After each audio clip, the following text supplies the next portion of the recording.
तो ये है हमारे सामने लिथियम आयन 12 वोल्ट का सोलर में, ठीक है, जिसके सामने आपको 25 एम्स की चार्जिंग इलेक्ट्रिसिटी के साथ बीएमएस में बना हुआ, और ये वेव यूपीएस और जनरेटर कंपेटेबिलिटी के साथ आता है, जो कि आपका 5000 साइकिल, जो कि 13.5 साल की लाइफ लॉन्ग आता है, और ये आपका स्कैनिंग के काम करता है, जिससे कि आप स्कैन कर सकते हैं। तो अगर हम बात करें यहाँ पे, तो आपको सील का ऑप्शन मिलेगा, कभी भी आपको ये ओपन नहीं करना है, ठीक है।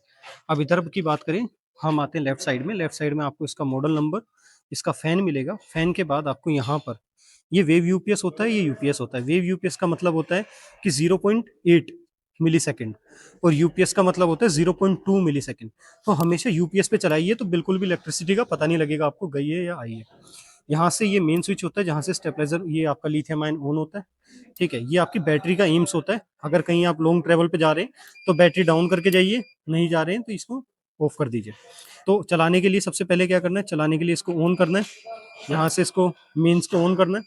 मेन्स को ऑन करने के बाद अब ये बैटरी आपकी चल गई। बैटरी जैसी चलेंगे तो आप ये देखेंगे कि आपका आउटपुट निकल गया है। अब आउटपुट के लिए क्या होता है, अब आउटपुट ये राइट हैंड साइड पे आएंगे, यहाँ पर आपका ये आउटपुट के लिए सॉकेट होता है। इसको आउटपुट को हटाएंगे तो ये बंद हो जाएगा। तो ये आउटपुट आपका कनेक्शन जो होगा, घर में आपको आउटपुट चाहिए तो कनेक्शन यहाँ से आएगा। अब मेंस की एमसीबी होती है चार्जिंग के लिए। आप इसको जैसे ही ऑन करेंगे, और यहाँ से हमने ये ऑन करी एमसीबी, तो हमारी चार्जिंग शुरू हो गई। तो जैसे आपको ये पता लगा एकदम, ये चार्जिंग ऑन हो गई है।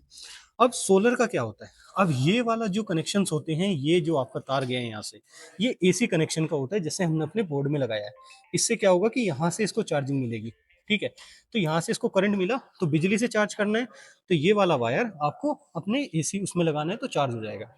और अगर आपको सोलर से चार्ज करना है, तो फिर आपको यहाँ पर, ये सोलर का कनेक्शन होता है, आपको सोलर के कनेक्शन में यहाँ पर आपको इनपुट देना होगा।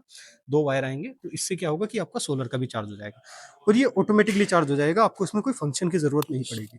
और आउटपुट के लिए इसको यूज कर सकते हैं। आपको अगर चार्जिंग बंद करनी है, तो आप मेंस गिरा देंगे, चार्जिंग बंद हो जाएगी और कनेक्शन भी बंद हो जाएगा। तो ये यहाँ पर डिस्प्ले में आपको मेंस फेल दिखा देगा कि चार्जिंग बंद हो गई है, ठीक है। इसको ऑन करेंगे, चार्जिंग भी और आउटपुट भी ऑन हो जाएगा आपका। तो ये होता है मेन कनेक्शन, स्विच ऑफ और ऑन ऑफ करने के लिए, जिसको आप यूज कर सकते हैं। इसको बंद कर देंगे तो इन्वर्टर बंद हो गया। इन्वर्टर कोई आउटपुट नहीं देगा, चार्जिंग होती रहेगी पर आउटपुट नहीं देगा। इसको ऑन कर देंगे तो आउटपुट देगा। तो ये सिंपल फंक्शनैलिटी और ये सारी चीजें होती है।